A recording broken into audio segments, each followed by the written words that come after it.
Oh, shoot.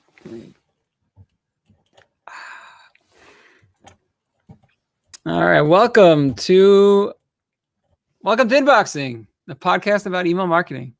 I'm Hillel Berg. Today's guest is Danny Tal from Ongage. Ongage, I won't talk about Ongage. I'm sure he's going to speak plenty about Ongage, but it's a very unique platform. And he's going to talk today all about understanding the email marketing landscape, technology landscape, because there's a lot. It's really a behind the curtain look about vendors and how emails get sent. And we really appreciate him coming today. So without any further ado, here's Danny Tal. Danny, welcome to Inboxing. Hi, Hillel. How are you? Thanks for having me join you. For sure. Thank you for coming. I really appreciate you being here today. It's nice to do a morning. Very often, it's a night event. These recordings. So it's nice to be during the daytime. Yeah, definitely. I'm hearing a little bit of echo. So if you could lower your speaker just a little bit. Yep. Let's do that. Is that better? I'll tell you in a second. Yeah, it's much better. Right. I don't hear I heard myself, in echo. So all right, so let's get started. All right. Okay, so Danny, tell us, how did you get involved in email marketing? Okay, so I've been working with Ongage for 9 years, actually. I think it was somewhere around February, that 9-year mark. I would call myself an email veteran. It's been quite a journey. Ongage is an email marketing software. We'll talk a bit about more of that down the line. But overall, we host hundreds of clients over the years, thousands of clients, different verticals, different sizes, different types of email marketing needs. Really, almost any type of email marketer you can think of is either used or is using Ongage or we talk to. Sometimes it's just not a good fit for the obvious reason. We'll also get into that. So kind of client-facing, I've personally been involved in onboarding clients, in helping them get started, in understanding their needs, in developing our own roadmap, for building further functionality. But I guess you can say that about almost anyone that's been working at almost any big ESP. In that sense, Ongage is not that unique, although it's an amazing experience. The extra kind of twist to my experience, I guess, which is almost kind of the extra twist of Ongage, is that Ongage is a full email marketing solution. By the way, you asked me again, what is Ongage? At the end of this talk, I'll be able to summarize it in one sentence, because we'll be talking about all these different kind of building blocks. But what really makes Ongage unique is the fact that we're plugged into a lot of different SMTP relays. Putting aside, the Ongage added value, for my personal experience, it means that, one, we have relationship with dozens of SMTP relays that are integrated into Ongage on one hand, and kind of, forging these relationships, building them, getting very intimate, both personally and professionally, with various SMTP relays out there. And then on the other hand, recommending to our clients which ones they should use. And that's very interesting, because we're going to be talking a lot about deliverability, different sending platforms. Why are they different? And when you take that kind of extra part on top of everything that most ESPs do, that becomes very interesting. So that's kind of, that's a bit about my background, and we'll touch a bit more about that, I guess, as we go along in the talk. Yeah, it just reminded me, I just spoke to Ben Rogers from Inbox Road. Yeah. They might be coming on the podcast. Either Ben himself or someone from Inbox Road might be on the podcast coming up. But what was interesting, he mentioned that he had a bottle of Israeli wine. that he got from you guys. Yeah, so he got into a whole discussion about kosher wine and what does that mean, and it was yeah. So just a personal example of your connections with these SMTPs. Yeah, I want to add on that. If you think about it, I don't know. There's 5, 10 top SMTP relays in the world, which essentially all do the same thing and all are each other's competitors. And that's a pretty interesting task, because Ongage, in a sense, is a platform that allows marketeers to A/B test, to use them simultaneously, which is a huge benefit for any email marketeer. But then, if I'm talking to SparkPost about our relationship, and SparkPost know that we have a relationship with Mailgun, with Amazon, with Inbox Road, and the same goes for all of them. How do you keep everybody happy? Because all of these SMTPs are actually sending us a lot of business. We're sending them a lot of business because of the synergy of the platform. But we are, in a sense, allowing our clients to very easily migrate from one SMTP to the other. And that's always kind of been, a game changer in the email space on one hand. And in the very beginning, all these SMTPs were very weary about plugging into Ongage for that very same reason.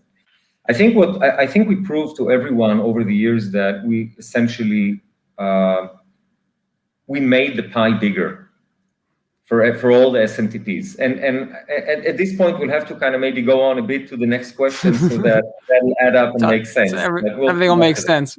Yeah, for sure.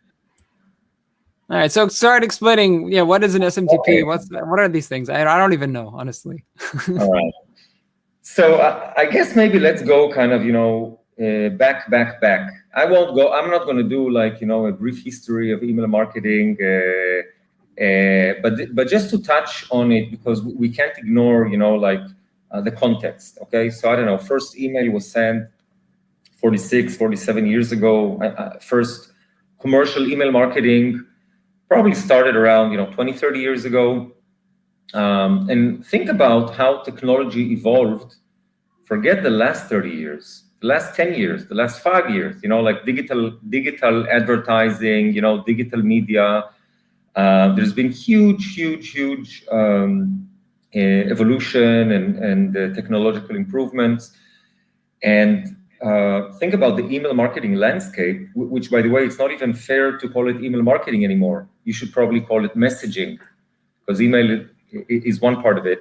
It equally evolved. And as it evolved, it's kind of chicken and the egg. On one hand, you have things, primarily data, that you have, but you don't have the technology to crunch it or to actually use it. So I guess that's kind of one thing that pushed technology. And on the other hand, you have just technology evolving on its own, kind of catching up with what's going on with the whole online world. And these are drivers to some things that happened. Now, I'm going to really touch base, primarily focusing on the email side of things, and keep it very high level. So let's start with ESP and SMTP relay. I guess these are the two kind of most ancient or basic or fundamental technologies for sending out emails. So in ESP, which is an abbreviation for email service provider, which is, I guess today is a very generic name for just like an email marketing software. So 30 years ago or 20 years ago, you have a list and you're sending that list a bulk newsletter. That's kind of, bulk mailing. It's very stupid. No segmentation, just kind of, one size fits all scenario, which was great at the time. There was no spam traps, no delivery issues. Whoever was involved, it was an amazing marketing channel, almost free. You pay for technology, but there's no media cost to it. And all your mails are hitting the inbox. So essentially, an ESP would give you basic, database management. Maybe as the years evolved, of course, ESPs became more and more advanced. So they would have, segmentation tools, how to slice and dice your database, a whole slew of additional functionalities, anything from, like A/B testing, suppression lists, pretty much anything you can think about. And analytics, analytics is a big thing. It's not just about opens or clicks. It's about, is this subject line working better than that subject line? Is this link more attractive than that link? Analytics in email is almost never ending. And as time goes on, it becomes more and more complex on one hand, but critical on the other to be successful. But in a nutshell, an ESP is a software that would allow you to send bulk newsletters. SMTP Relay, on the other hand, which was primarily designed to handle transactional type mails, it's almost like an ESP in the sense that it sends out emails, but it's not intended for marketing. It doesn't have any database management, any marketing capabilities or tools, and it's primarily designed for transactional mails. Okay, so let's say anything from confirm password, confirm purchase, send receipt, double opt-in. A lot of these types of actions are not necessarily handled by marketing teams. A lot of times they're actually handled by IT teams. And there's kind of a separation, or there was, we'll get to it, not anymore, but there was a separation between these kind of purely technical transactional sendouts versus the marketing side of it. For whatever purpose, by the way. Marketing in email could be anything from lead gen, branding, retention. These are primarily kind of the three types you see. All that was really good, and everybody was happy. I don't know, there's today hundreds of ESPs, there's one in every country with a local language. There's one, small, big, vertical centric, but pretty much it is what it is, and there's huge competition between them, and clients are constantly kind of, moving from one to another. We'll talk about that in a second as well. But that's where that ended. Now, I don't know, 5 years ago, maybe more, there was this whole buzz about marketing automation platforms. And marketing automation platforms, they add probably two fundamental things to the mix. One, they're no longer limited to the realm of email. They're now kind of omni-channel marketing, primarily SMS and push, but there's also other channels, even call centers. I have to tell you this really interesting story. I was browsing on, I think it was HubSpot. I was browsing on HubSpot website, and while I'm browsing, I get a phone call from a call center. Which, to me, it's not very spooky. Today, nothing is spooky. Everybody knows what you're doing and where you are, but that was, I don't know, 5 years ago, I think 4 years ago, and I was actually surprised by how efficient it just, so that's it, if you think about it, somebody is doing something, he's doing it, that has to be translated into an output, and that output is message. And it doesn't matter if you're getting a real-time email or you're getting an SMS or you're getting a phone call from somebody. It's an output of a messaging channel. But the idea is that, again, marketing automation platforms, so on one hand, they have that additional output, which is not limited to email, but they're called marketing automation because they add the component of automation, which is starting to use what's known by many names, drip campaigns, events and triggers, various automations, rule-based journeys. But as opposed to tomorrow at 10 a.m., I'm going to send a newsletter to everyone, marketing automation means that I'm building kind of a journey, okay? So, which is rule-based. So, but it's still on a segmented level and not on an individual recipient level, okay? Or kind of maybe a hybrid of both. So let's say I have I have a welcome email sequence. All right, somebody registered on an e-commerce website, and somebody for the very first time registered. So you have kind of an anonymous web visitor. Maybe he was there 5 times before. Maybe he put something in his shopping cart, but he's still anonymous. And then he fills out a form and registers. And now I want to trigger off of that an automated cadence. But it's rule-based in the sense that I can do something like, I don't know, the moment he signed up, I'm going to send him a transactional, thank you for signing up. But from this point on, it's going to be based on his behavior or her behavior, all right? So maybe they signed up and didn't put anything in the shopping cart. I want to wait 2 days and send a promo. Maybe they put something in the shopping cart but didn't check out. I'm going to wait. Maybe I want to send them an SMS now because it's more efficient. But you get the idea. So it's almost kind of a, if they did this, do that. If they didn't do this, do that. And reminding you that in this cadence, it's not just email. It's additional marketing channels or communication channels. The reason I'm saying it's kind of hybrid between segment-based and really kind of individual people, because it's still an individual journey, but you're thinking of your database in terms of segments, not individual people. So, maybe I build a rule, but that very same rule applies to 5,000 people, because they put something in the shopping cart, didn't check out. It's that simple. I'm not taking into account 200 additional data points that exist out there. Maybe I know them, maybe I don't know them, but they are out there. So that's marketing automation. It's interesting that there's no clear cut between ESP and marketing automation. It's a lot of buzz. Because it's every first of all, ESPs and I would say generally marketing software platforms also evolve over time. So take SendGrid for example. Everybody knows SendGrid purely as an SMTP relay, one of the biggest ones in the market. About 5 years ago, they launched. I think they called it newsletter app, but essentially it's kind of a front end where you can build newsletters, do everything that an ESP does, and it sits on top of their SMTP relay.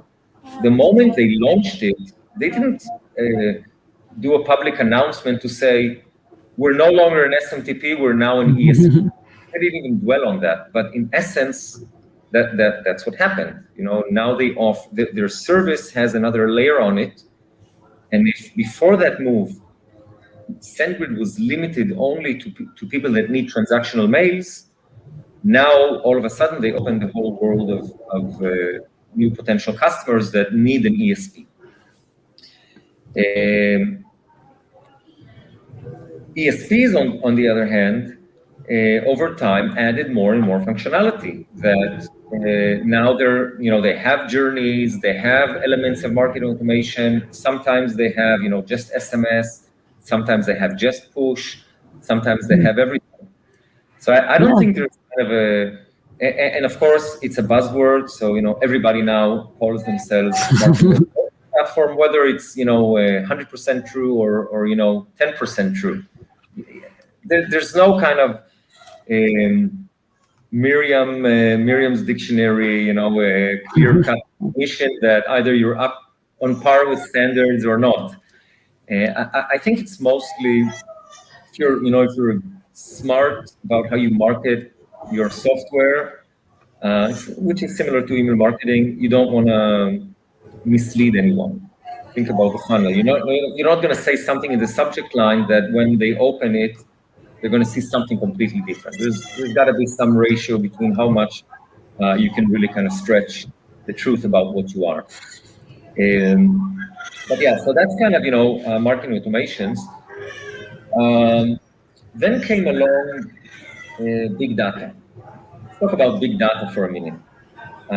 Big data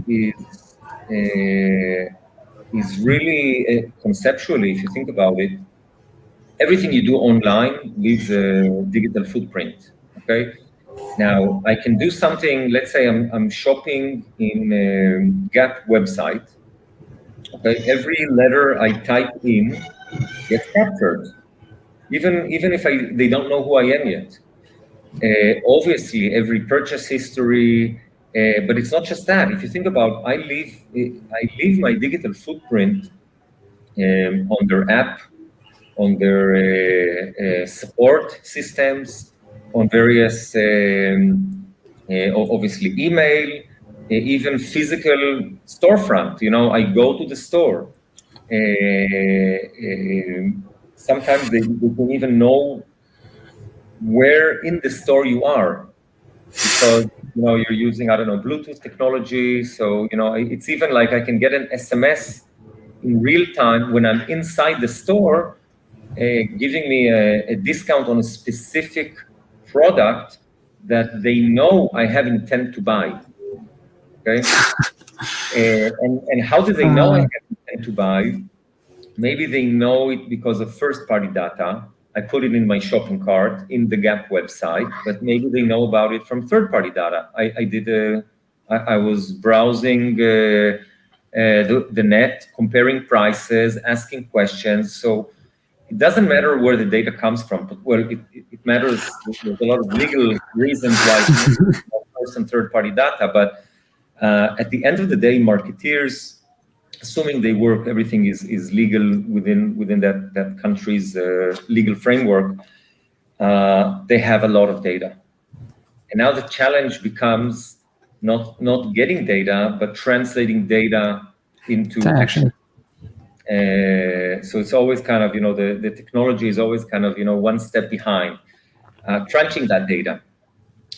And not only crunching that data into segments, okay? Because everything I said is true for ESPs and it's true for marketing automation. If you think about it, I can take everything I said, push it into my ESP and create a segment, okay? So show me everyone that wanted to buy a camping tent in the last week and did this and did that and did this, and I'll have a small segment and I can send them an offer. I can do that with an ESP, but it's just going to be too cumbersome.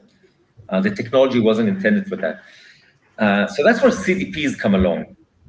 So CDP is kind of, and that's, I guess, the latest buzzword of 2020, 2021. So CDPs, really what they do is three things. They collect data from all the different sources, okay? And email, CRM, payment, website, mobile apps, customer service, different market systems.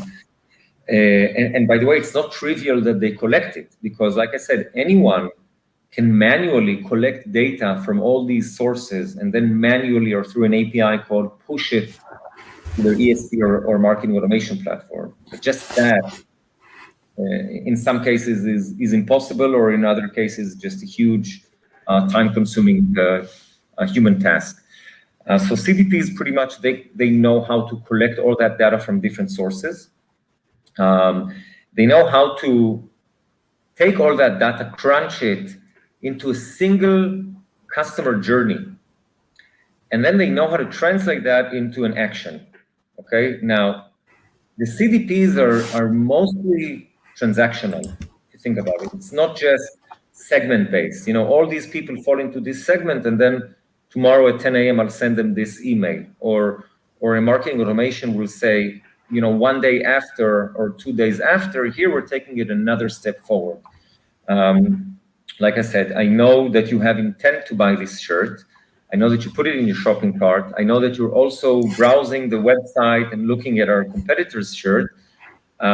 Maybe you bought in the past, maybe you didn't buy. I take all of these data points. I can create kind of the rule set behind them. Then it's gonna trigger them in real time.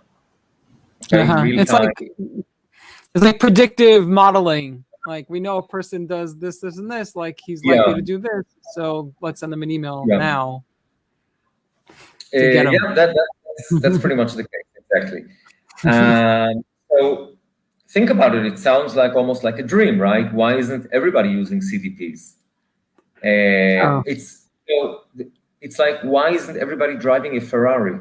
Well, 99% of the people don't need a Ferrari.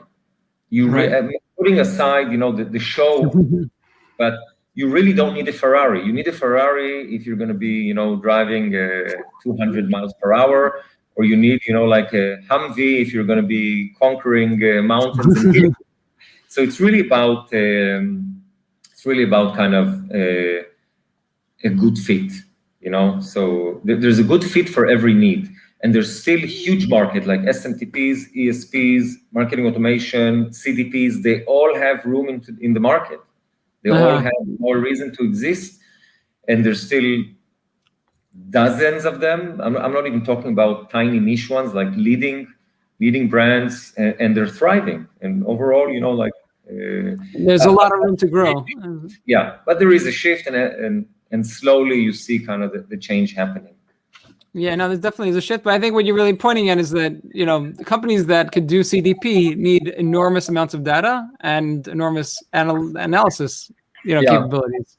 Exactly. And it's just not in the reach of most companies, but yeah, when you get an email from, I don't know what, name the brand, Amazon, but yeah, they're using tons of data, big data analysis to figure stuff out and get you to buy. I'm sorry, I might have missed it, and I apologize, but can you just explain a little bit the difference between ESPs and SMTP? Like, can any SMTP relay become an ESP, or like it's not exactly? Yeah, just want to try to understand that a little bit more. Yeah, that's a good point. So think about it. If you're, I said before, SMTP relay is technology or a software for sending out emails without the marketing component, okay? And it was intended for transactional. Now, there's a lot of companies out there that actually use SMTP relays as is for marketing purposes. They just kind of build their own, if you will, marketing software on top of it. And usually, you mentioned Amazon. I don't know what, Amazon Amazon have their own SMTP relay. SDS, right. They're probably using that. But, there's a lot of big technological companies by their very own nature. They have the in-house resources. They have the know-how. And then they actually prefer using an SMTP relay and building their own super customized technology stack on top of that. So rather than, RFPing, 20 different ESPs and compromising on my must-have, nice-to-have, I'm just going to build my own dream platform. And I'm going to leave the deliverability for someone that knows deliverability, which is the SMTP relays. And they do an amazing job on that. So that's another use case for SMTPs. But think about most SMTPs are very limited with who they can sell to. You can either sell for marketeers that need transactional type of mailing, or for developers that need to develop their own front end on top of that.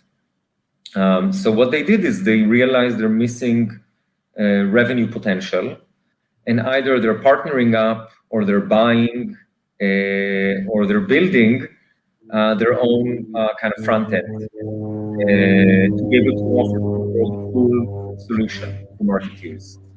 And so I mentioned SendGrid, Mailgun bought Mailjet, probably for that very own reason. Yeah.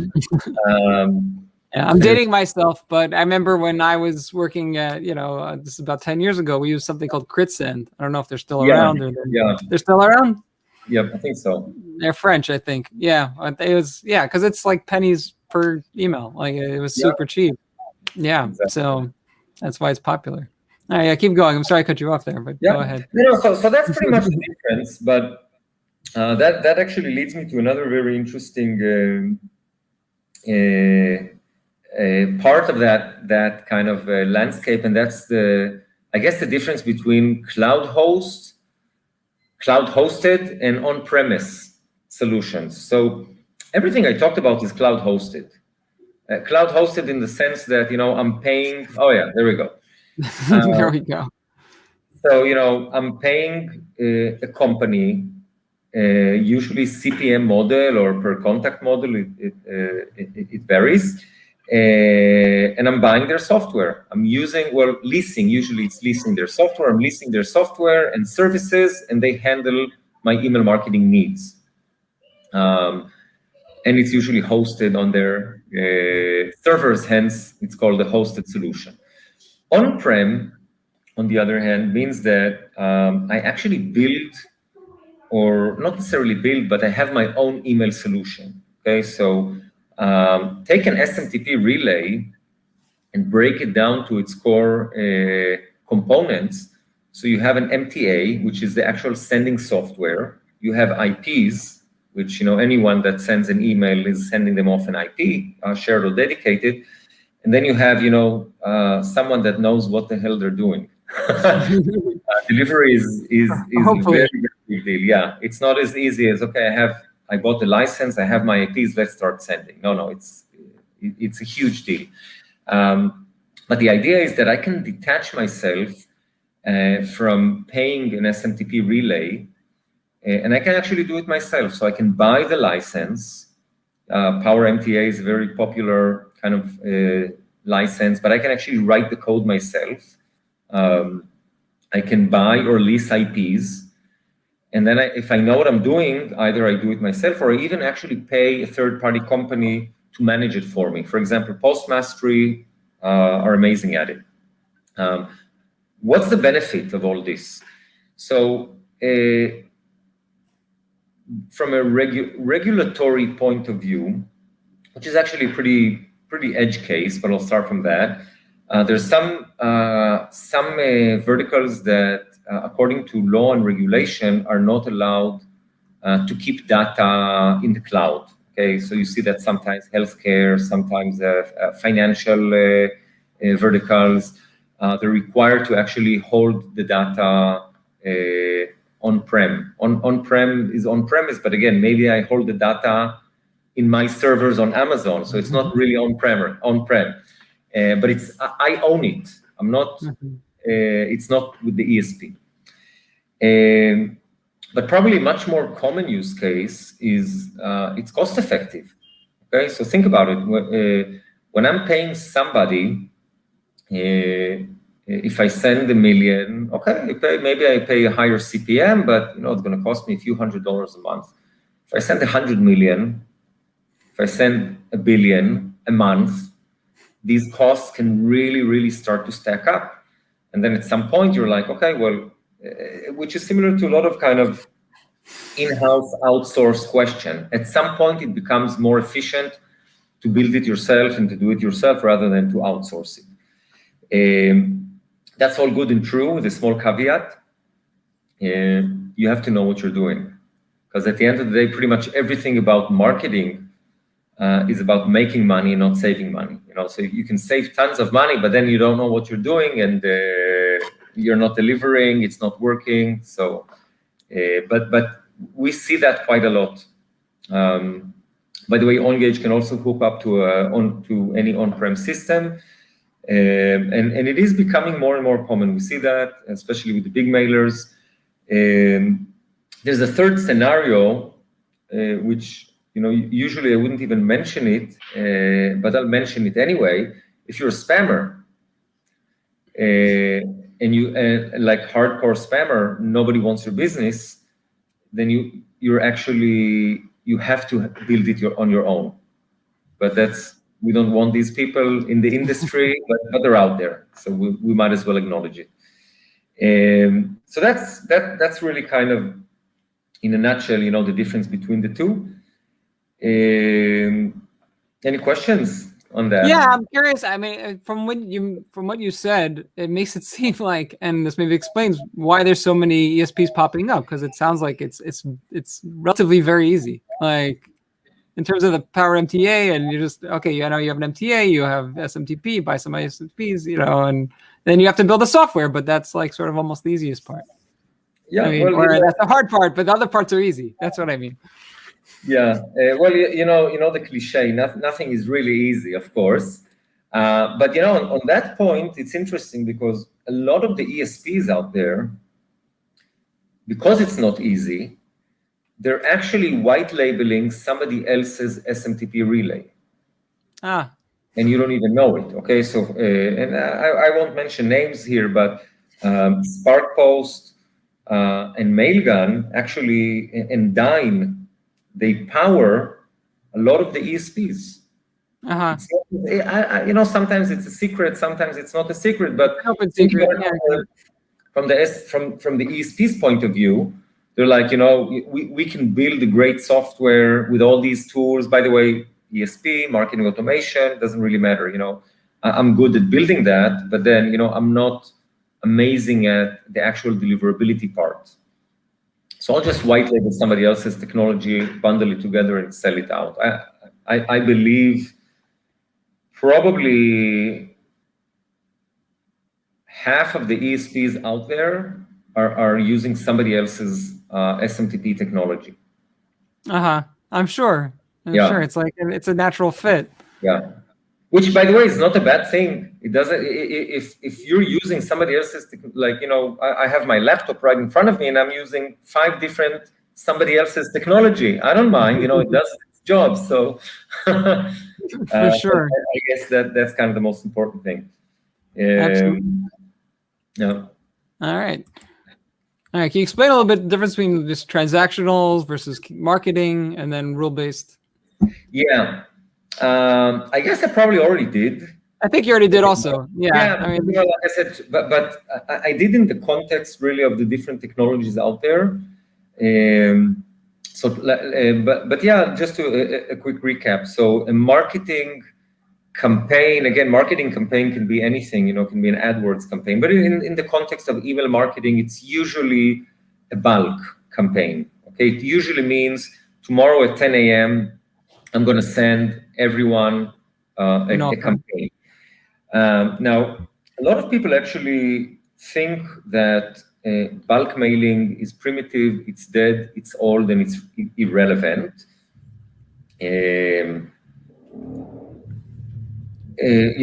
That saying, the right message to the right person at the right time, to the right price. You can't do that with bulk mailing. But the reality is that bulk mailing also evolved a lot. And it has a lot of justification in today's market, because bulk mailing has phenomenal personalization attributes, okay, which evolved a lot. Okay, so I can do anything like behavioral data, people that didn't open, people that didn't click, or people that clicked or clicked a lot or opened a lot. I can actually create segments based on it. And if you think about what I do with these segments, either I sunset them because they're, on one hand, I'm not making money and it's potentially killing reputation, or actually I hyper send to them because, they want to get my emails. If somebody is clicking and opening, and I know it's a real person and not a bot, again, it changes from operation to the operation, but you always want to send as much as you can to the point they're still engaged. Okay, regardless of how much money you're making, by the way, because you could be making a lot of money and killing your email reputation. You could be not making money and building your email reputation. It's always a mix of the two, I'll give you an interesting little anecdote. So one of our clients is Kayak. That's the travel, the travel site, obviously. Think about it. Did anyone travel this year? No. So obviously they didn't make a lot of money this year, but they didn't drop their sending volumes. Okay, so and they didn't drop their engagement rates, which is more interesting actually. So if you think about it, Kayak knows that, okay, Corona will be over, people will go on traveling, but they need to keep their email reputation up, ISP facing, Gmail, Hotmail, Yahoo, and they want to keep their brand recognition alive, email recipient facing. So they're sending a lot. But by the way, my only explanation for, if you think about it, so why are people not unsubscribing complaining. They're still engaging, because even if you're not going anywhere, you want to fantasize about where you will go when it's over. So it makes perfect sense for them to keep on sending. Right. And keep getting really good high engagement rates, keep everything up, and they know they're not making money this year, but that's not a problem. They'll make money next year. Right. That's a great example just in general for all email marketing, that, Yeah. engaging your audience is always really important, even if they're not buying. Just to keep that engagement up, and eventually when it comes back, it'll come back and they'll make money. Yeah, it's a great example. Yeah, so but back to the original question. So so marketing campaigns, bulk campaigns, they became smart in two places primarily, how you can segment, and then the actual personalization on the content itself. So everybody knows that to say hi, curly brackets Hillel, that's 20 years old. That it's not a big deal, but personalization can be dynamic content blocks. So I don't know. Let's take the example of I'm Gap and I'm sending a newsletter, but I know that you're interested in camping gear, and maybe your wife is interested in clothing. Okay, I'll send you both the weekly newsletter at tomorrow at 9 a.m. And maybe it'll have the same structure, but content, both text and HTML within, are going to be customized based on your historical purchases, interest, intent, and data. So it's still smart. Yeah. Just to use that example, with clothing, and clothing companies like Gap, like you can imagine the people in Florida aren't seeing the same, the same mail that they're getting in New York or Minnesota. Everything is very dynamic and personalized, like you said. Yeah, which is a great example, because it's not only that, it's even more. This morning it's raining. So I'm gonna send you, because I didn't know it was gonna rain, but maybe I'll send you a raincoat or whatever. Right. Yeah, we're in Israel, just to be, I know, Giloy Naot, but it's going to get very cold, but unfortunately the local companies, I don't think are going to get any mails about, you need a coat, you need a scarf, but around the world, they're using these techniques very, very well. Anyway, let's move on. All right. So this is important. So what's the difference between a shared IP and a dedicated IP? Okay, that's a good question. Dedicated IP means that it's dedicated to that specific sender or company or marketeer, which means that if you're great, you enjoy great reputation. If you're bad, it's like swimming in your own puddle of piss. It's your problem. Whereas a shared IP environment or shared IP pool is actually putting together a lot of senders on one IP. If you think about it, I don't know when we were in elementary school, they had in math and English, they had the good, the medium, and the bad. So all the really smart kids were put on the high shared pool, if you will, and then occasionally you would have a kid being demoted from the or vice versa, someone that was the top of the low moving up to the second or the top rate. It's almost the same thing, okay?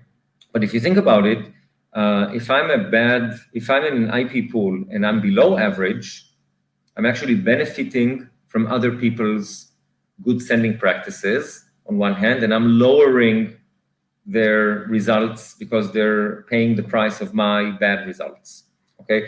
So an ESP would actually try to group together people with similar results and occasionally move you from one IP pool to the other based on your engagement rates and overall performance. Now, rule of thumb is, think about it, why is there even shared IP pools? All the world is out, and when I say all the world, it's the gatekeepers, it's the sending platforms, it's primarily the ISPs, it's various laws and regulations. Everybody wants to punish bad senders. So why is there such a thing as IP pools? as shared IP pools to begin with. So it's primarily for small mailers. If you think about it, if you're a tiny mailer, you don't have enough traction, enough volume to actually build your own sending reputation. You're not going to get good results. And that's what motivated a lot of the ESPs, primarily, those that serve smaller clients, SMB types, to actually group them into pools. And this way you have substantial volume to build a reputation of that IP. I guess everybody knows the biggest red flag. If you have a client that says, I send 200 million emails a month and I'm looking for a shared IP pool, then it's a red flag, obviously. If you're great, then you would actually say, I wanted that. The last thing I want is other people to enjoy my great behavior, and I want to dedicate it. But that's that.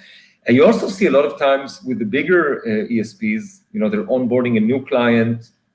By the way, every time a client moves from one platform to the other or changes his IP for whatever reason, you really need to start kind of ramping up and warming up that IP. So there are definitely scenarios where you see a big mailer starting with a new platform and they will put him on a shared IP, or maybe even some specific domains, maybe Gmail, maybe Yahoo, more problematic domains, just to kind of help him accelerate the whole ramp-up process. So it's kind of a nursery. Think of it like a nursery. In the beginning, you're sharing, and then once you've kind of gained traction on your domain and your IP, then you're moving to the dedicated where you can further kind of grow your business. But that's pretty much that. It's pretty straightforward. When you're on a dedicated IP, like how do the platforms know who's sending? Like it's right. I understand like when, like Hilleberg email marketing, if I'm sending on a dedicated IP, so they know who I am. But I'd say I'm using a MailChimp and it's a shared IP. Okay. So how do they know it's me and all that? Like when you say they, you mean like MailChimp? I mean like the Gmails. No, I mean like the Gmails and the Yahoos. Yeah, like how are they tracking it if not by IP? Like no, so first of all, the ISPs, the Gmail, Hotmail, Yahoo, whatever. In terms of deliverability, they look at a lot of things, but primarily at your domain reputation, your IP reputation, and your content in many aspects. And it's all traced back. Okay, so they know this email originated from MailChimp, for example. They know MailChimp is a hosting platform for, let's say, Hillelberg, that is the original sender. It's traced back. Do they know if it's shared or dedicated? I just assume they know everything. And they do know, really, like it's, talking about big data and crunching data and all of that, and we'll talk about that in a minute, but spam filters evolved so much over time. And today, a lot of them, especially the bigger ISPs, they're already AI-powered. They look at so many different things that they just know definitely where it's coming from. Which, by the way, is why ESPs themselves are very strict on vetting. If you're hosting a bad sender on a dedicated IP, as an ESP, you could say, he's paying me a lot of money. Worst thing, he leave. What do I care? I care. It taints my reputation, even though it's not a shared IP. It's dedicated. The ISPs know it's coming from me, and if I have too many bad senders coming from me, it's gonna come back and bite me. And by bite me, as the sending platform, it's probably gonna affect my whole IP range deliverability. And then the good clients are going to get lower deliverability and leave me for competition or complain or whatever. So I hope that answers. I mean, it's an important, I think, point to make that because the deliverability is becoming harder and harder. Companies are being very careful who they, and that really is what you're talking about next. But the difference in the vetting procedures, when you're signing up for, an SMTP or an ESP, like what are they looking at to know if you're going to use spam practices or you actually have a real company doing good things? Yeah, that's a good question. So first of all, like I said, it's an interesting space because usually you don't. Somebody wants to buy something, you just want to sell it to them. But with email, it's like, oh, you want to buy? Okay, now I'm gonna ask you a bunch of annoying questions, and then I'll decide if I want to sell you or not. But that's the reality because they have a lot to lose. Right. They have to protect the asset, so yeah. to speak.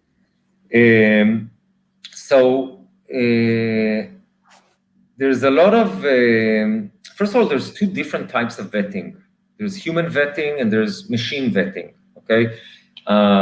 You see that a lot with, a lot of, before vetting, there's a lot of different ESPs that are by nature self-serving.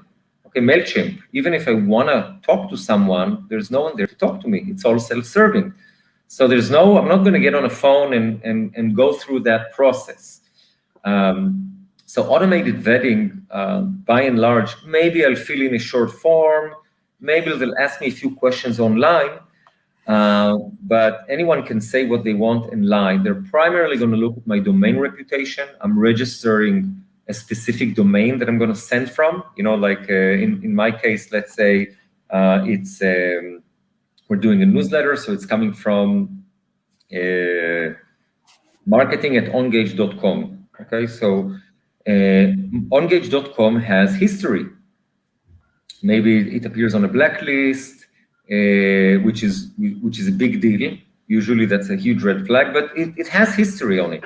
And that's I'm sorry for cutting you off, but who's keeping these blacklists? Like, is it like just Yahoo? Are they sharing them? Is there like a company on top of that that's making blacklists? Yeah, so that's a fourth player in the market. So you have companies like SpamCop, Spamhaus. There's a lot of different blacklists that I would say blacklists are, if you think about the conflict of interest within the market. So, the ultimate gatekeepers are the ISPs. They want to protect their users from getting spam, right? That makes sense. ESPs, they want to make money, but they know they have to respect the ISPs to continue making money, right? So they're kind of stuck between keeping their clients happy and keeping the ISPs happy. Stuck is not a good word, but they have to mitigate these two different forces. The lawmaker wants to keep spam out. So there, every country, whether it's, I don't know, the GDPR, Castle in Canada, Can Spam in America, CCPA in California now, law catches up with time, also as things evolve, technology evolves, so does the law.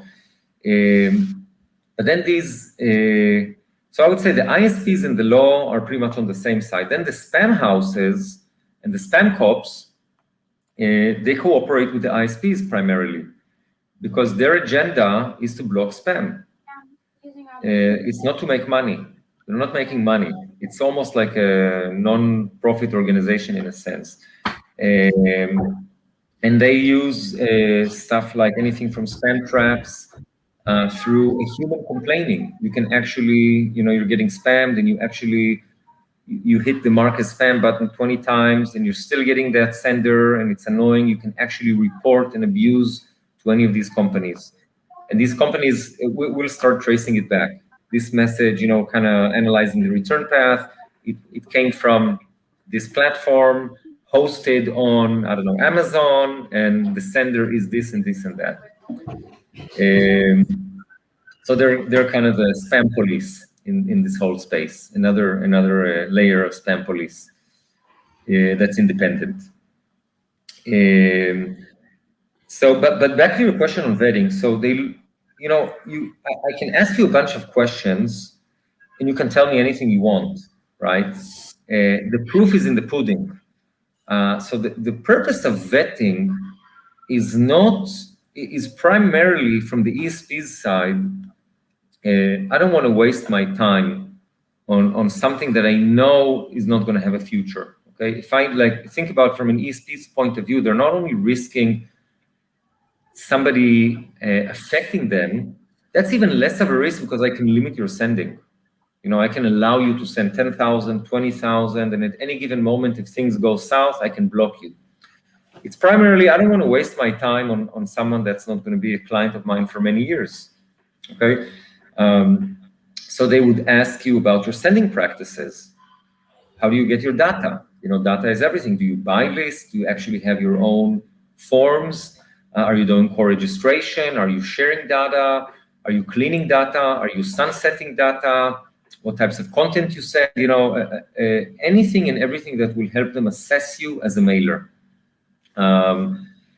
Now, you can say whatever you want on these forms, but then you're going to start mailing. Now, if you're a mailer, also, if you're a serious mailer, not a spammer, unfortunately, there are kind of, I call them hit and run spammers. They'll just tell you everything you want to hear, attempt to send out as much as they can before being blocked. Okay, there's that. But if you're a real mailer and you're a serious mailer, there's probably no reason to lie in vetting. Because you're going to be wasting your own time. Okay? Think of it's almost like, but it's not black and white. Think of it like dating. Okay, if you're going on a first date and you make up stories that are remote from the truth, it's going to come back. If you're serious and you want to build a relationship, you can't lie. On the other hand, you are going to dress up a little bit nicer than you usually do. Okay, you want to make that good first impression, and then I don't know, maybe on the 10th date you start being a little bit more yourself, but it's not that far from what you presented. If it's too far, it's not gonna work. And I think vetting is kind of like that. Okay, you're getting into a relationship with a platform. And you want that relationship to be for many years. The last thing you want is after 3 months, 6 months to move to a different platform, start ramping up, start building up. It's a huge effort and potential loss of revenues. So you really want to think long term. And in that sense, you should kind of take that dating analogy, make a better good impression, but don't make up stuff. But definitely they will, whether they're doing it automatically or manually, human or AI, there's always a component or usually a component of both. So even if you underwent that human vetting process, you're going to keep on being monitored throughout. Okay, it's like, okay, this is what you said. Now let's see what you're actually doing. And again, they look at anything from all the regular email KPIs, but I guess the most basic positives are clicks and opens, and the most basic negatives are unsubscribes and complaints. Not to talk about spam traps, which is huge. As long as you maintain specific thresholds, because everybody's going to have a complaint or an unsubscribe, not necessarily a blacklist listing, by the way, which is different. So every ESP or kind of sending platform would have their acceptable thresholds for each of these KPIs, and as long as you're good on that, they would allow you to ramp up. Okay. Right. Interesting example: Amazon SES. We talked about them earlier, which is one of the biggest SMTP relays in the world, and they're self-serving. Okay, we have clients sending massive volumes, hundreds of, even up to 1 billion emails a month with Amazon SES. They never talk to a human there. The algorithm actually, what it does is they analyze your results and they allow you to send more or limit your sending, or in some cases you can come in the morning and you're blocked. You shut down. That's it. Shut down. Other SMTPs, usually Spark posts, which are very, very good, very involved with their clients. They would, if something goes a bit bad, then someone will actually talk to you and say, hey, we're seeing your thresholds of this are a bit down, of that are, did you change anything? Did you change your practice? You should do something about it, which is a better way, probably. Maybe it's going to cost a bit more than Amazon, but if you're a responsible mailer, you want to have that. You don't someone want to you can talk to. Yeah. Yeah, and I know Ben from Inbox Road has told me that's their thing, that they're like a concierge style SMTP. Exactly. Index Road are great at that. They're very hands-on, very on top of things, definitely. Yeah. Yeah, and a lot of people come into email marketing not from the space, and they have no idea what they're doing, and they just start sending stuff and destroy IPs, and so it's important to have that coaching up from your providers. All right. Yep. All right. So, what should people be looking for when they're evaluating? I mean, especially because the landscape is so wide. What should a company think about when they're thinking about, moving? Let's say they have an in-house kind of thing they built, but it's becoming too much to manage. Like when do they? How should they decide to go to, Klaviyo or Omnisend or, Oracle or whatever? Great question. So I would say, like, if I have to take the probably 3-4 fundamental things, I would say it's deliverability, okay, functionality, cost, and service. Service, I mean, am I getting a good service? Am I happy with customer support? Now, let's tackle them one by one. Yeah, I'm curious to hear about deliverability, because I would think deliverability more has to do with what I'm doing, not necessarily who I'm, taking on as a provider.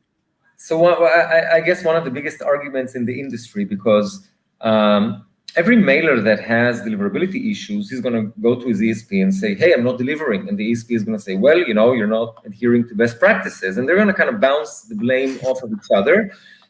And one of them is to blame. Sometimes both of them are to blame, but it's not necessarily easy, okay? And I've definitely seen instances that, and I'm talking to both sides. It's not clear cut. It's not necessarily, you hit a spam trap, your results dropped. Well, tough luck, go and fix that. And I think that's a really big deal, because let's say I'm using my ESP for 5 years, 2 years. I'm happy with price, I'm happy with service. In terms of functionality and feature set, it has everything I need, but my results are below industry benchmark. And I know I'm doing everything by the book, okay? And I heard from a friend from the same industry that they're doing much better than me. That's the time when you need to start thinking, okay, maybe if I move to a different ESP, I'll have better delivery. Because again, bear in mind that all sending platforms, they say, we give you all these features, we give you all of that, you can see it, you know what you're buying, but they're all saying, we have the best delivery, we have the best deliverability. You don't know it until you're actually with them for 3-4 months and you're fully ramped up. So that's kind of the X factor. And that saying, if it works, don't fix it. And then there's another saying, good is the enemy of great. So you have to choose, right? You have to choose where you are. And digital marketing is always a game of constant and ongoing optimization. But you just have to be very careful. If you know that you're doing everything good and you feel that really results should be looking better, and you see that over time, yes, maybe deliverability is a good enough reason to replace your vendor. But that's a really tricky one. You may go through all that headache, and after 3 months find yourself in a worse situation than you were before. So that you really have to watch out for. By the way, excuse me for pitching Ongage, but I have to, because this is kind of really what Ongage is all about. You can replace your SMTP and still be in the same environment. It's the same UI, all your various APIs and data warehouses and all the integrations that you did are still kind of pointing to the same platform. And at the switch of a button, not only you can move from SparkPost to Mailgun to Amazon, but you can actually use them simultaneously and see where you're getting better results. Or by the way, it's not necessarily, and it's rarely, one is better than the other. One is better for this type of operation. One is better for this type of client. One is better, if it was that easy, then you would have one SMTP and the rest would kind of fizzle out, but that's not the reality. So that's kind of that. In terms of functionality, I think that's kind of the Ferrari example I gave earlier. Everybody's always, like fear of missing out. I read about this new technology. Why are we not using it? We're missing. There's a party going on. Everybody's making money, and we're kind of missing. Well, maybe you're missing. Maybe you're not. Okay, if you're going to be, if there's a 40-mile-per-hour speed limit, and you don't own a Ferrari, you're not missing anything. So, right. And I've actually heard from marketers that have been on this podcast that sometimes technology is the enemy of just good. Like people are chasing like the newest technology, but like just make a welcome series, like do the basic things that need to be done. Exactly. Right. So it's really about your specific need as a marketeer. And again, like if I had Danny's Bakery, okay, and I don't know, I have 50,000 subscribers, and I'm just sending like a weekly newsletter with a recipe and maybe an occasional promotion, that's super basic. Now, maybe I had, the best platform in the world. Okay, it's going to cost me a ton of money. I'm going to need, I don't know, experts just to know how to use it, because so it's a wrong fit. So, and it's not just about the difference between SMTP, ESP, marketing automation, and CDP. Within each of these categories, there's dozens of solutions, and each one is different than the other. So it's really, and I guess, all marketeers are familiar with the RFP process. You have, these are my must-have needs. These are my nice-to-have needs. I'm going to start kind of comparing. I guess my only tip would be know your must-have, know your nice-to-have. If you got these wrong, the whole process is going to be wrong. You're going to start putting emphasis on things that you don't need and miss out, on the critical stuff that is kind of your bread and butter, and will improve your results in your day-to-day life. So that's kind of as far as functionality goes. Cost, that's also a tricky one. The saying, don't step over pennies. Don't step over dollars to save pennies, right? It's the other way around. So if you're a marketeer, you want to make money and not save expenses. Easier said than done, because there's always going to be a more expensive marketing platform. As long as that more expensive platform translates into more revenues, then it's a good investment. That's it. Now, a more expensive platform, I would say by and large, can translate into revenues into two cases. One, I have exactly the same needs, but my mails are going to the inbox. I have better deliverability. I'm going to make more money. It doesn't matter what my business model is, right? The more inboxing I have, the more successful I am. And that's kind of, direct, better deliverability, better results, better revenues. Just as an example for that, you see, I don't know, Amazon costs 10 cents CPM. But by the way, when people scale up to mega volumes, everybody aligns. But on the lower volumes, you have Amazon selling 10 cents CPM, and then other SMTP relays. CPM is cost per thousand? 1,000, yeah. 50, 60, 70 cents CPM. Okay, it's 7 times more expensive for the same service. Mm-hmm. Maybe it's worth it, maybe it's not. It really depends on you, depends on your operation. There's no right answer for that. But I would say this. So that's as far as deliverability goes. As far as functionality goes, everybody's going to pitch you the new bells and whistles and the new hypes about this and that. If you need them, and what do you mean need them? All these technologies ultimately do two things. They improve my engagement with my recipients. Okay, if I have, the holy grail, the segment of one, no two people are alike, and I have all the data, and I have everything crunched, and I have everything processed, and I have the best tools to actually give me the ideal customer journey, the values are two. One, my reputation is better, right? Like better engagement is better. Sender reputation means that in turn, my future campaigns are going to get even better deliverability, which is in its own right an important thing. But of course, it's better experience for my customers.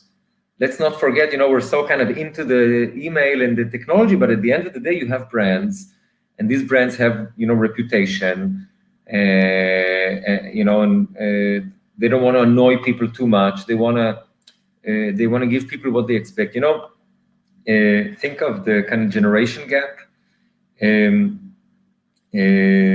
The older generations are spooked by the fact that somebody knows I bought a coat, and the younger generation are actually disappointed. Why are you giving me an ad for a coat that I already bought? I expect that you would pitch me matching boots. I'm disappointed. You should know better. So it's really about giving your audience the type of experience they're expecting. And have better kind of brand consumer relationship. All right. So when is the right time to think about moving? Yeah, it sounds like probably deliverability would be the biggest thing, but consider. Yeah. So I guess like pretty much all the points I mentioned. Deliverability, I talked about that's okay. Cost. If you have great deliverability and you're happy, don't move to save a few dollars. It's kind of bad risk management decision. But functionality, and this you see a lot, a company grows, and as it grows, its needs change. And maybe today I just have a little bit of data, but now I'm collecting more data, I'm evolving, I have more needs. So now I need functionality that my current ESP doesn't have. Right. I love them. The cost is great. I love my rep there. We're friends for 5 years, but I need functionality that my current provider doesn't have, and is not expected to develop anytime soon. And it's time to move to a more mature platform. So that happens quite a lot also. But yeah, besides that, it's pretty much everything I mentioned earlier. For sure. Yeah, and from my own experience, it's all about functionality. It's like, okay, now you want to you get too big for the platform, and it doesn't have what you need, and then you're left to find the replacement. Mm-hmm. All right, yeah, I think this is like a trick question, but I don't think you're going to give me a straight up answer to this. But what vendor has the best deliverability? Yeah, that's a good one. First of all, from my experience, I can speak about SMTP relays.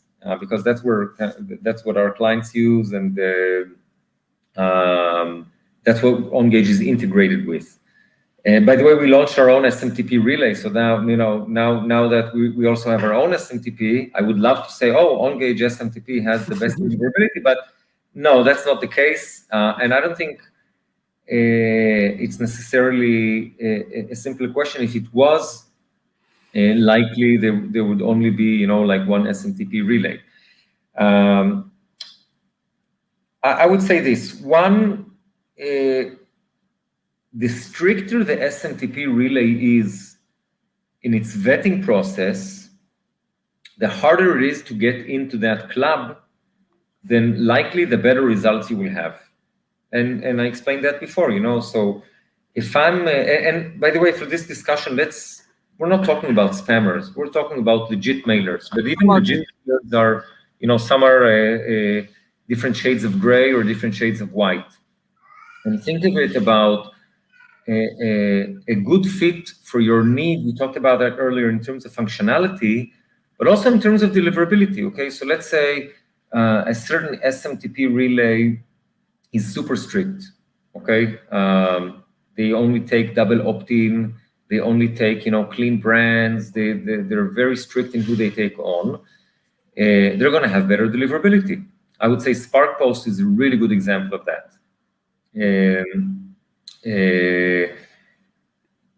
On the other hand, if you have SMTPs, and I won't name names, that are pretty lenient, they're like, if you're going to pay me, I'll take you on.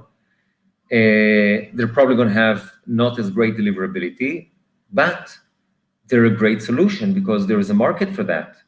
And again, I'm not talking about spammers. There's people that just won't get accepted to Spark Post, okay? And they still need a solution, and they're still legit mailers, and they're doing everything according to the law, and they even have very successful email operations and businesses. So I guess I would rephrase the question: what's the best deliverability vendor for you? And it's not necessarily the same answer for everyone. Something else we saw, and we keep on seeing, even if you take like 2-3 clients or a few clients that are pretty much the same in terms of, they have good mailing practices, their brands, they're clean, and sometimes they're like, one is getting better success on Amazon, one is getting better success on Spark Post, and you can't even explain it. It's just kind of trial and error. So that's, it's a trick question, like you said. Well, I guess that's your unique, the Ongage unique thing is that, you could see you could basically take your list and split it up between like 5 or 6 platforms and see who's doing the best. And there's, exactly. It's like stocks, without performing, let's move everything over there. All right. Yeah. So should I strive to have one vendor or use a few? You just made it sound so easy when you said, let's hook up 5 different SMTPs and see. It's not that easy. Even if you have a platform like Ongage that actually allows you to seamlessly do them, you still need to ramp up 5 different SMTPs. You can't take, ramping up is all about taking my more engaged users. It's slow, so now my engaged users between 5 SMTPs, you're spreading yourself thin. It's not necessarily, it's actually not good practice.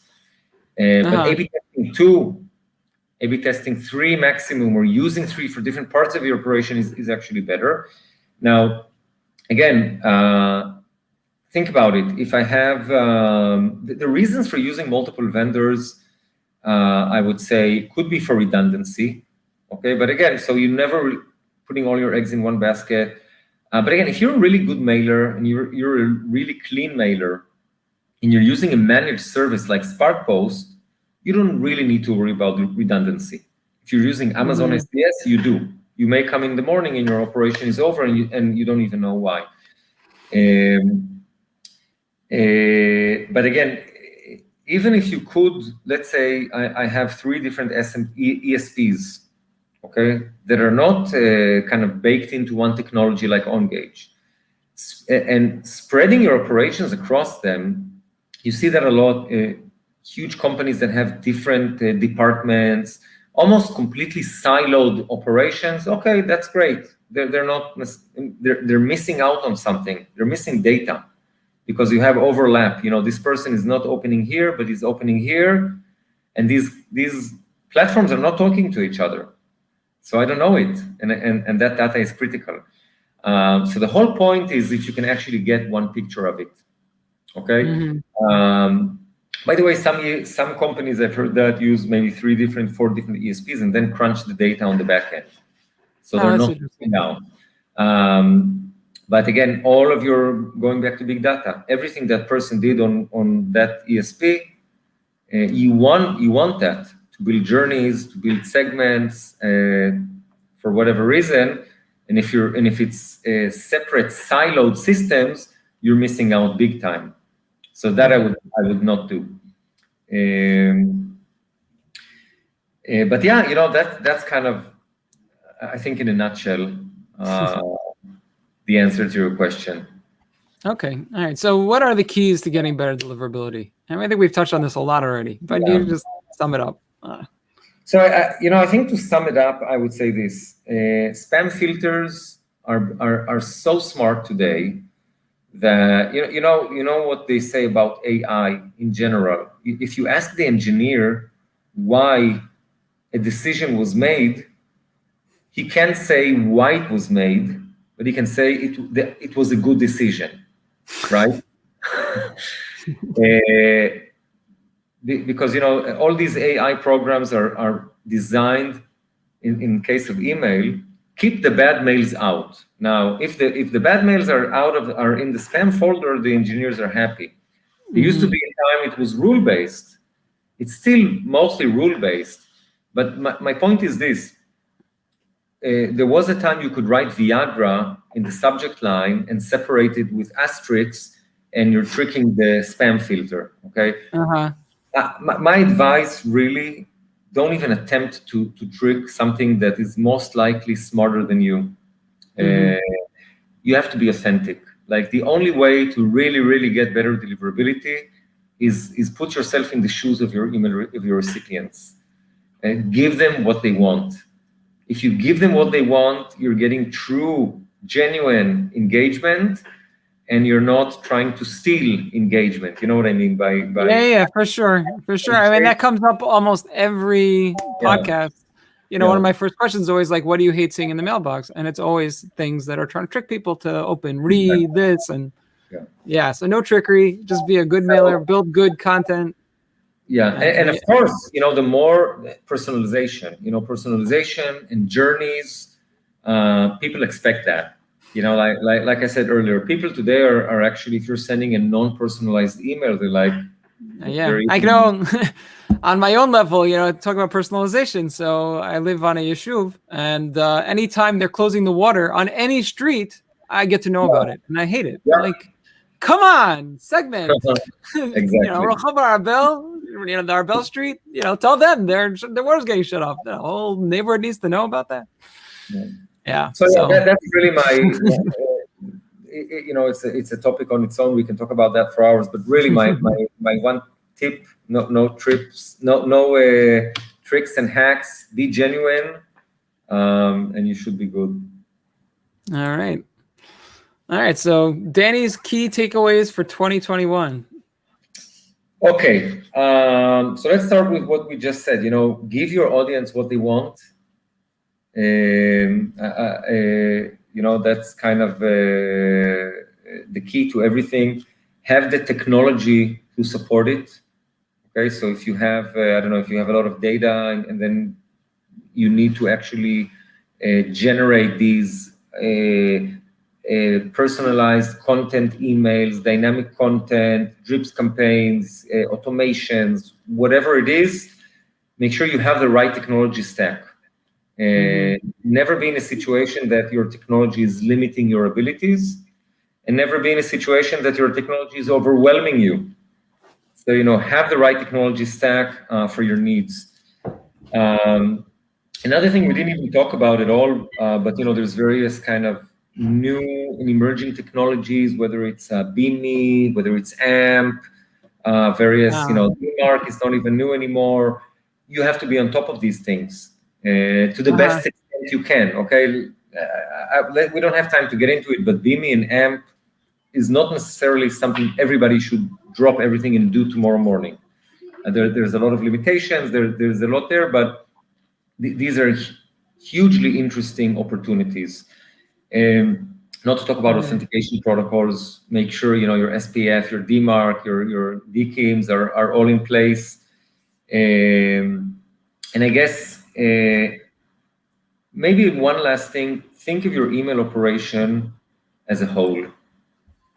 You cannot do something like, okay, well, I was blacklisted, let's fix that, and all my problems are solved. The quality of your database, your sending practices, your technology, everything. At the end of the day, it's your, call it your sender's journey, if you will, I don't know, but you cannot detach one part from the other. Everything affects everything, and think of it like that. So that's, I guess, kind of my bullet points for next year. All right. Thank you so much. That really brings us to the end of this. Really, you've been a great guest, and we'll definitely be in touch. But we're looking forward. Let you know when this releases. And if anyone didn't know, we're launching the actual podcast tonight. We're having a launch party, and I'll put the link on my Facebook page and on LinkedIn. And of course, Danny, you're invited. But it's been a great, a lot of learning, a lot to unpack, and I'm looking forward to doing it again. All right. Hillel, thank you very much for the opportunity, and have a great day. For sure. Same to you. All right, that's our show for today. Thank you for everyone who was listening and watching and engaging. And again, tonight, we're going to be having a launch party for the actual launch of the Real Podcast, which is now available on iTunes and probably your favorite podcast platform. So have a listen and enjoy. And we'll see you next week. I'm not sure who the guest is yet, but stay tuned on my LinkedIn page, on my Facebook page. And that's it.